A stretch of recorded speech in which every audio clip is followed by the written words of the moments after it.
Hello friends, இன்றைக்கி வந்து நம்ம பாலக்கீரையப்பம் எப்படி செய்யுதுன்னு பார்க்கலாம். அதுக்கு ஒரு கட்டு பாலக்கீரையை நல்லா நான் வாஷ் பண்ணி எடுத்து வச்சுருக்கேன். இப்போ ஒரு பாத்திரத்தில் கொஞ்சமாக தண்ணி சேர்த்துருக்கேன். தண்ணி வந்து கொஞ்சம் தாராளமாகவே சேர்த்துக்கோங்க. நம்ம இந்த தண்ணியே சேர்த்து தான் மாவு பசைய போகிறோம். இப்போ தண்ணி சூடு வந்ததும் நம்ம அதில் வாஷ் பண்ணி வச்சுருக்க பாலக்கீரையை சேர்த்துக்கலாம்.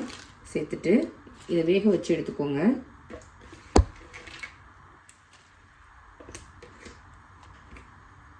கீரை வந்து இப்போ நல்லா வெந்துருச்சு. இப்போ ஸ்டவ்வை ஆஃப் பண்ணிடலாம். இது ஆனதுக்கு அப்புறமா நம்ம மிக்ஸி ஜாரில் சேர்த்து நல்லா அரைச்சிக்கோங்க. அதுக்கப்புறமா வந்து நம்ம மாவு பிசைஞ்சிக்கலாம். ஆனதுக்கப்புறமா மிக்ஸி ஜாரில் சேர்த்து இந்த மாதிரி ஃபைன் பேஸ்ட்டாக அரைச்சி எடுத்துருக்கேன். இப்போ வந்து இதை நம்ம ஃபில்டர் பண்ணிவிட்டு சேர்த்துக்கலாம். இதில் ஏதாவது நார் அந்த மாதிரி இருக்கும், அதுக்காக நான் ஃபில்டர் பண்ணிக்கிறேன். இந்த மாதிரி ஃபில்டர் பண்ணிக்கோங்க. மோஸ்ட்லி இருக்காது,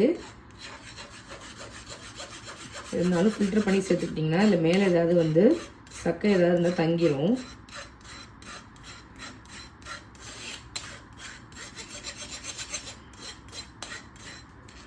இந்த மாதிரி ஃபில்டர் பண்ணி சேர்த்துக்கோங்க. இப்போ வந்து தேவையான அளவுக்கு நான் அதில் இடியப்ப மாவு சேர்த்துருக்கேன். அதுக்கு தேவையான அளவுக்கு உப்பும் சேர்த்துக்கோங்க.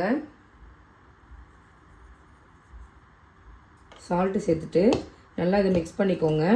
இப்போ நம்ம கீரை வேக வச்ச தண்ணி இருக்குல்ல, அதை வந்து நம்ம வார்ம் பண்ணிவிட்டு இதில் சேர்த்துக்க போகிறோம். எப்படி நம்ம நார்மலாக இடியப்ப மாவு பிசைவோமோ அதே மாதிரியே பிசைஞ்சு எடுத்துக்க வேண்டியதான். அந்த தண்ணியை வந்து கொதிக்க வச்சு இதில் சேர்த்துக்கோங்க கொஞ்சம் கொஞ்சமாக. இப்போது பாலக் வேக வச்சிருந்த தண்ணியை கொஞ்சம் கொஞ்சமாக சேர்த்துக்கோங்க. நான் மிக்ஸி ஜாரில் இருக்க பாலக்கையும் சேர்த்து இதில் மிக்ஸ் பண்ணி எடுத்து வச்சுருக்கேன். அதனால தான் நல்ல க்ரீனிஷாக இருக்குது. இப்போ கொஞ்சம் கொஞ்சமாக சேர்த்து எப்போதும் மாவு பிசைகிற மாதிரி பிசைஞ்சிக்கலாம்.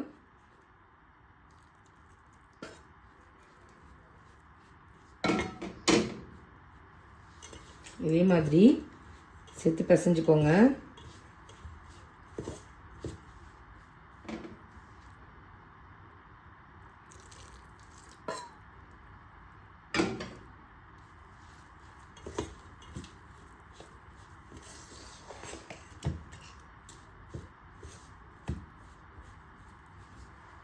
அதனால மாவு வந்து சூப்பராக பிசைஞ்சு ரெடி பண்ணிட்டேன். இப்போ அதை வந்து நம்ம இடியப்பாச்சில் சேர்த்து புழிஞ்சு எடுத்துக்கலாம். இந்த மாதிரி புழிஞ்சு எடுத்துக்கோங்க. உங்களுக்கு எவ்வளோ திக்னஸில் வேணுமோ அந்த அளவுக்கு நீங்கள் புழிஞ்சு எடுத்துக்கோங்க. நான் சின்ன சின்னதாக வந்து இட்லி பாத்திரத்தில் தான் புளிகிறேன்.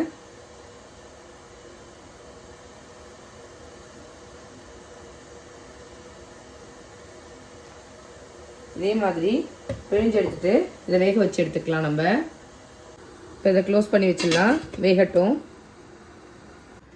வெந்துருச்சு பாருங்கள், சூப்பராக ரெடியாக இருக்கு.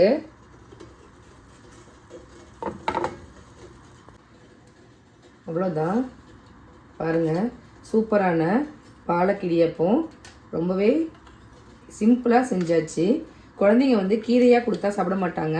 இந்த மாதிரி இடியப்பத்தில் நம்ம செய்யும்போது பார்க்க கலர்ஃபுல்லாகவும் இருக்கும், குழந்தைங்களும் ரொம்ப விரும்பி சாப்பிடுவாங்க. இதுக்கு வந்து சைடிஷாக நீங்கள் குருமா இல்லை சட்னி அந்த மாதிரி தொட்டு சாப்பிட்லாம். ரொம்பவே டேஸ்ட்டு சூப்பராக இருக்கும், உடம்புக்கு ரொம்ப ஆரோக்கியமானது. நீங்களும் இதே மாதிரி உங்கள் வீட்டில் செஞ்சு பாருங்கள். எப்படி இருக்குது அப்படிங்கிறத கமெண்ட் பண்ணுங்கள். நான் போகிற ரெசிபிஸ்லாம் உங்களுக்கு பிடிச்சிருந்தா நம்ம சேனலை லைக், ஷேர் அண்ட் சப்ஸ்கிரைப் பண்ண மறக்காதீங்க. தேங்க்யூ.